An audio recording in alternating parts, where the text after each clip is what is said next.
Bom dia a todos. Em primeiro lugar, quero cumprimentar meu colega de mesa, Luiz Felipe Torgal. Eu fico muito emocionada em ouvi-lo falar sobre Nossa Senhora de Fátima, porque meu pai, meu sobrenome Carneiro, portugueses originários do Porto, quando ele instalou a sua farmácia, a botica, como se dizia nos anos de 1940, no interior de São Paulo, ele trocou, a primeira coisa que ele fez foi trocar o nome, substituir o nome da farmácia, que era Farmácia São José, por Farmácia Nossa Senhora de Fátima. Então, como bom filho de português, né? E uma das primeiras coisas, eu lembro muito bem que quando eu fui a Fátima, em função do pedido dele, era que trouxesse uma pequena imagem que ficou durante anos na farmácia, e as pessoas eram muito interessadas, iam lá, deixavam flores, deixavam moedinhas, virou um santuário, né? Bom, a minha fala, ela tem muito a ver com o título do próprio colóquio. Eu já fiz de propósito, escolhi um título que pudesse estar de acordo com a fala, né? Mas, em parte, a minha comunicação, eu vou tentar ser pontual aqui nos meus 20 minutos, no máximo meia hora, ela reduz, vamos dizer assim, ou resume várias pesquisas que eu venho fazendo há muitos anos, trabalhando com arte e a representação da guerra e da paz na arte. Uma dessas pesquisas, os colegas convidados receberam, é o livro de Hiroshima, que são desenhos das pessoas que eram crianças na época da explosão da bomba de Hiroshima, e que muitos anos depois, em 1974, foram convidados por uma rádio de Hiroshima a desenhar, a fazer o seu autorretrato no momento da explosão da bomba. E esses desenhos foram trazidos para o Brasil, uma seleção que eu fiz de cerca de 210 desenhos entre 2.900 que existem em Hiroshima, e foram apresentados no MAC, no Museu de Arte Contemporânea, porque são desenhos realmente, apesar de feitos, desenhados por principiantes, não vou nem falar assim, não são alguns artistas mesmos, mas amadores. Então, esses desenhos que vocês vão poder observar no livro, eu não vou hoje passar essa parte, que já é conhecida aqui, mas são desenhos muito interessantes, porque são momentos da guerra registrados por pessoas que eram crianças naquele momento da guerra. Um outro trabalho é o de Segal, que, aliás, no colóquio anterior, os convidados estiveram no Museu Lazar Segal, que é um trabalho que eu fiz tentando fazer uma análise das representações da guerra, do Holocausto, dos campos de concentração, dos judeus, na obra de Lazar Segal. E também, o mais recente, o ano passado, eu organizei uma exposição sobre Portinari, os painéis de Portinari, Guerra e Paz, trabalhando também nos desenhos que ele faz quando ele vai para Israel, e naquele momento, pós-guerra, ele já estava muito doente, atacado os olhos pela tinta, a cor amarela, ele estava proibido de usar o amarelo por causa do chumbo, né, que está na composição das tintas. Então, esses 4 pintores acabam oferecendo não só pintores, mas Hiroshima, Segal, Portinari, e o material que eu localizei no DOPS, que são pinturas, desenhos de subversivos comunistas, né, cuja produção foi confiscada pelo DOPS. Então, eu vou fazer um breve preâmbulo aqui, uma ementa quase, da minha proposta. O meu texto depois vai conter toda a análise detalhada, e eu vou preferir, então, projetar rapidamente essas imagens que mostram, então, mostram as imagens ou as representações da guerra e da paz que foram produzidas no contexto dos movimentos de resistência, não só no Brasil, mas tentando fazer um contraponto com os movimentos de resistência no pós-guerra.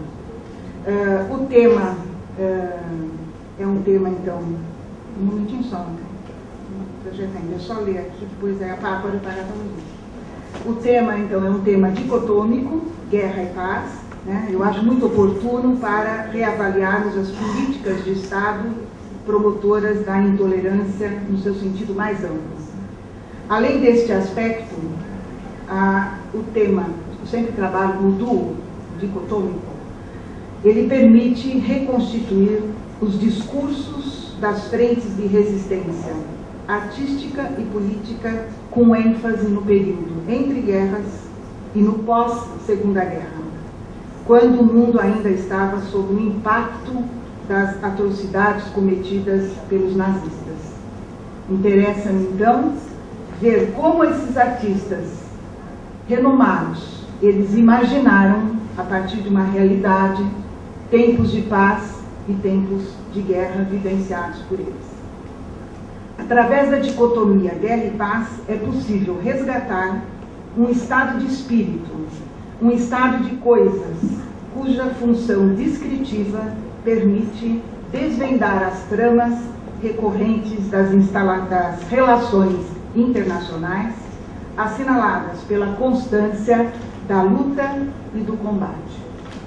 Além de ser descritiva, também é axiológica, pois no caso da dicotomia guerra-paz, a valorização do conflito, segundo Norbert Bobbio, na sua famosa obra A Era dos Direitos, foi muito mais frequente do que a sua condenação, o que ocorreu para reforçar as imagens da guerra como o forte do duo.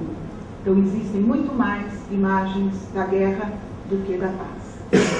O tema de imediato nos remete ao famoso romance Guerra e Paz, escrito por Leon Tolstói, publicado no periódico Ruski Vestnik entre 1865 e 1869.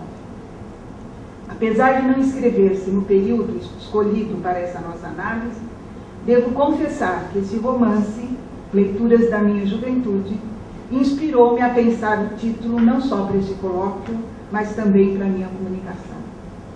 Também por estar sempre atenta às ações e obras de rebeldia que, em determinado contexto histórico, romperam com os códigos da época, instituindo uma nova maneira de olhar o mundo, lembrando aqui a palestra de ontem de abertura do professor Alberto de Bernardi. Interessa-me ver os tempos de guerra retratados na imagem de Karl Popper, que é uma imagem muito interessante, de 1944, no qual a lua encobre o sol, envolvendo o mundo em trevas. São os tempos sombrios, muito bem trabalhados por Hannah Arendt. E a partir de agora, nós vamos ver um conjunto de imagens, mas antes disso eu pergunto, como a resistência retratou a guerra e idealizou a paz, inspirando-se na realidade e inspirando-se até mesmo sendo instigados por seus sonhos e desencantos. Inúmeros são os artistas, que vocês vão poder ver, de distintas nacionalidades, alguns radicados no Brasil, outros na Europa, que transformaram, a partir da Primeira Guerra Mundial, a sua arte em protesto, em libelo de protestos para denunciar a intolerância, evitar as guerras e promover a paz. Dentre estes citamos Lazar Segal, autor de um conjunto muito interessante, os cadernos Visões de Guerra, cuja produção inspirou-se em obras famosas de Kate Kolovitz, Otto Dix, que na década de 1920 editaram álbuns, portfólios, livros e exposições de fotografias e com gravuras sobre a guerra. Cito também Ernest Friedrich, cujo livro Guerra contra a Guerra, de 1924, somou forças numa frente de resistência artística. Para a década de 30, eu lembro aqui a polêmica Guernica de Pablo Picasso e os painéis Guerra e Paz, que também estão impressos aqui no nosso caderno de resumos, produzidos pelo brasileiro e grande muralista Cândido Portinari para o Panteão da ONU entre 1955 e 56. A partir então desse preâmbulo, eu quero projetar para vocês rapidamente respeitando aqui os meus 20 minutos que restam, algumas imagens desses artistas que, a partir da sua postura de resistência, denunciaram a guerra, lutaram a partir das suas obras de arte em prol de um mundo mais tolerante e também propuseram, a partir da sua criatividade, um mundo cheio de paz. Eu peço agora, então, pode apagar totalmente as luzes, acho que é melhor para o pessoal. Bom, então a proposta é analisar os movimentos de resistência, as representações na arte da guerra e da paz. Então eu considero que para estudar a guerra e a paz, nós temos que valorizar vários desses manifestos, alguns impressos a partir de pinturas a óleo, outros através de panfletos, e cujas edições tiveram como ponto de partida esses álbuns portfólios, livros de fotografias e exposições e pinturas que foram produzidas no período imediato pós Primeira Guerra e no período entre guerra. A representação da guerra e da paz, através da arte, deve então ser entendida como uma tradução de universos de signos.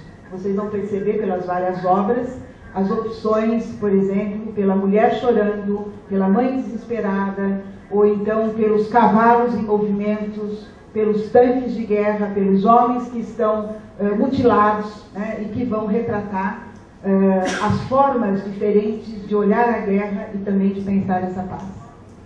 Temos também que ver como a representação da guerra e da paz se faz através da arte, traduzindo a partir da criatividade esse universo de signos.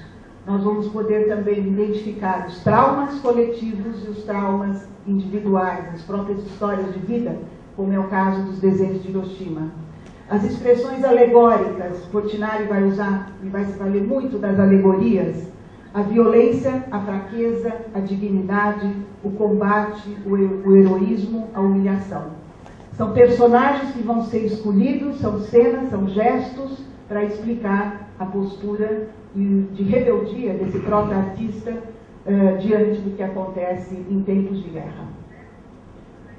Interessa-nos também, a partir desses liberos, avaliar como que a evolução técnica da civilização vai servir à guerra e como é que essa técnica vai ser observada e vai ser criticada por esses artistas.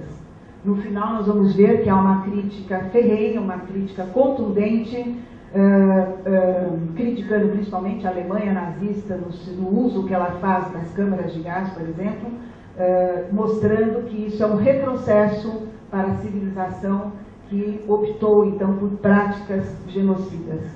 E valorizando a questão dos traumas. Vários desses artistas, né, são judeus sobreviventes de campos de concentração ou são soldados que vivenciaram os tempos de guerra. A partir daí, agora eu começo a mostrar rapidamente para vocês algumas imagens. Nós vamos começar, então, com esses primeiros militantes pacifistas que se pronunciaram no momento pós-guerra, Primeira Guerra. No caso, a Kate Kollwitz, que tem uma produção de temas que refletem as condições humanas. São emocionantes as gravuras delas, os desenhos, colocando em questão o cotidiano da classe operária, em tempos de guerra, a fome, a guerra e a pobreza.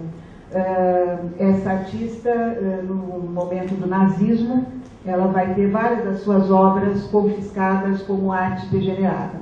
Essa aqui é uma delas, né? A figura da mãe com o filho desesperado vai ser uma constante, vocês vão encontrar isso na obra de Portinari e na obra de Segal. A figura da mãe, a figura da Pietà, vamos dizer assim, e da criança chorando e da mãe chorando. No caso de Ernest Friedrich, ele tem um papel muito importante na resistência, é um anarquista, é autor de um dos primeiros livros no pós-guerra, o livro Guerra contra a Guerra, publicado em 1924, com fotografias.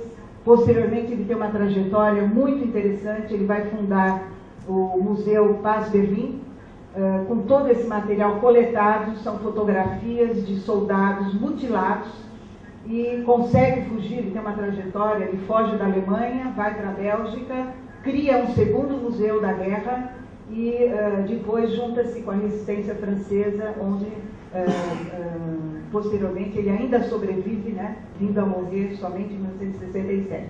Basicamente ele cria uma escola. Entre essas imagens, eu vou mostrar algumas que fazem parte desses álbuns portfólios. São álbuns que correram o mundo denunciando soldados mutilados pela Primeira Guerra e fazendo os primeiros protestos contra a criminalidade, entre aspas, aqui, produzida então por essa técnica que era considerada ainda na Primeira Guerra Mundial como uma técnica que mutilava, acabava com o homem do ponto de vista físico e psicológico. São imagens realmente assim, muito gritantes, não é? E um álbum que vale a pena ver pela produção e pelo valor que ele tem avançado para a época em que foi produzido. Em seguida, eu chamo a atenção aqui, já em 1919, o Lazar Segal, pensando então nesses fluxos migratórios, como nós falamos ontem, que são processos migratórios impulsionados a partir de leis antissemitas e de imposições pela fome e pela miséria. Ele já cria as figuras sem olhos, não é? Dos eternos caminhantes, que depois, em 1940, vão ser identificados pelos judeus apátridas que continuam caminhando e buscando o seu caminho, não é? Na grande diáspora judaica no momento do Holocausto. Essa obra de arte vai ser confiscada pelos nazistas em 1933 e ela participou, vamos dizer assim, esteve integrada àquela famosa exposição Arte Degenerada, que só voltou ao Brasil muitos anos depois. Então é uma obra muito conhecida, mas eu quero chamar aqui a atenção para os olhos vazados, não é? Que vai ser uma das formas que serão criticadas pelos nazistas por ser Lazar Segal um judeu produtor de arte degenerada. Ele produz homens, mulheres com rostos deformados, com olhos sem retinas e, como dizer eles, como se fossem pedaços de mármore lapidados. Aqui são algumas imagens de Otto Dix, também a trincheira de 1924, criou muita polêmica, porque ele também mostra corpos decompostos na própria trincheira alemã. Em seguida ele faz uma grande exposição, Chega de Guerra, e publica um livro de gravuras, que vocês estão podendo ver aqui, inspirado também em fotografias de soldados alemães totalmente desfigurados durante a guerra. Então esse é produzido entre 29 e 32. Eu estou fazendo essa apresentação para vocês entenderem até depois os próprios artistas radicados aqui no Brasil, artistas brasileiros. Aqui vocês têm o triunfo da morte, a presença da morte, a figura, a personagem, ela vai ser trabalhada em vários sentidos, né, do ponto de vista do imaginário, tanto coletivo como individual. A figura da morte chegando aqui sempre com a foice, então existe vamos dizer assim, um modelo, um paradigma, não é, da imagem da morte, ceifando vidas, e isso vai ser retomado de outra forma depois por Lazar Segal e por Portinari. A imagem do homem que faz a guerra, no caso do Brasil, a partir de 1936, toma conta, aqui é um exemplo bem explícito, da revista Careta, que era uma das revistas mais lidas, era a revista de consultório médico de dentistas, que ficava em cima da mesa para leitura de um público mais, vamos dizer assim, menos preparado, entre aspas, né? Não era uma revista acadêmica. E o Faz Tudo, que é essa imagem de um judeu que, segundo a legenda que não aparece aqui, ele faz tudo. Ele faz a guerra e depois ele vende os projetos para restaurar os países que foram demolidos e cujos homens foram mortos. E aí vocês têm um discurso antissemita identificado nessa figura negra de judeu, não é? Como se fosse um judeu ortodoxo, com os mapas de reconstituição das cidades e um dedo que aponta logo aqui embaixo do lado esquerdo, dizendo: esse é o homem, né? Esse é o homem causador da guerra. Então, com isso, vocês começam a ver nas revistas brasileiras, não é?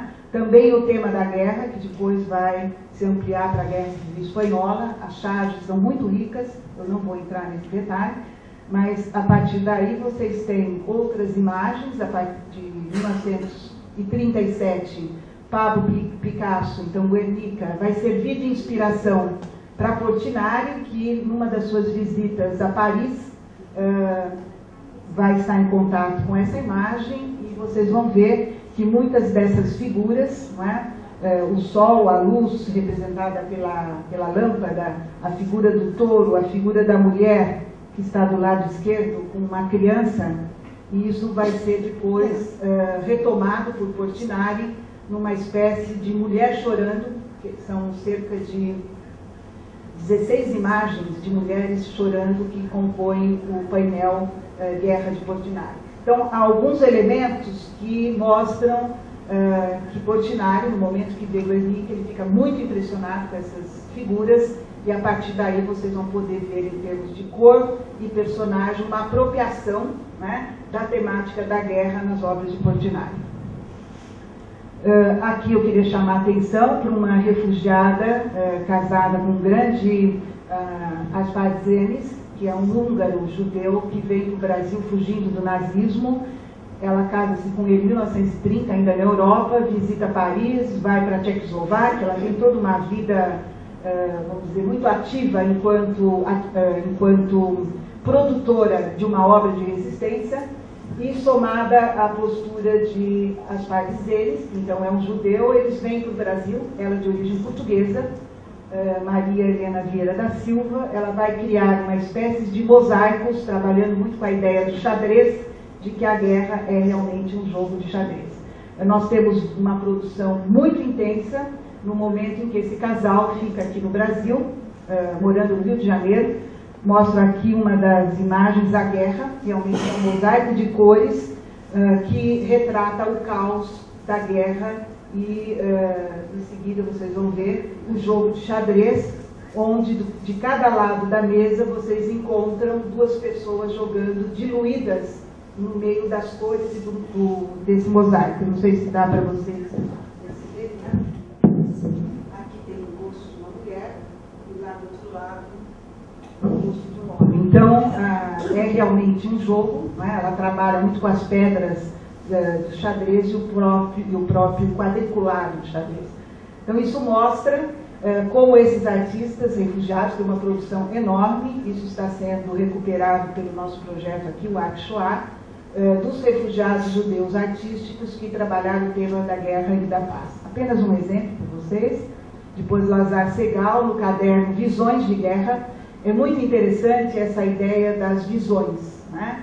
De como é que ele, sem estar na Europa, sem nunca ter estado num campo de concentração, ele tem essa visão dos judeus caminhando, né, para um buraco escuro, vamos dizer assim, que seriam já as câmaras de extermínio.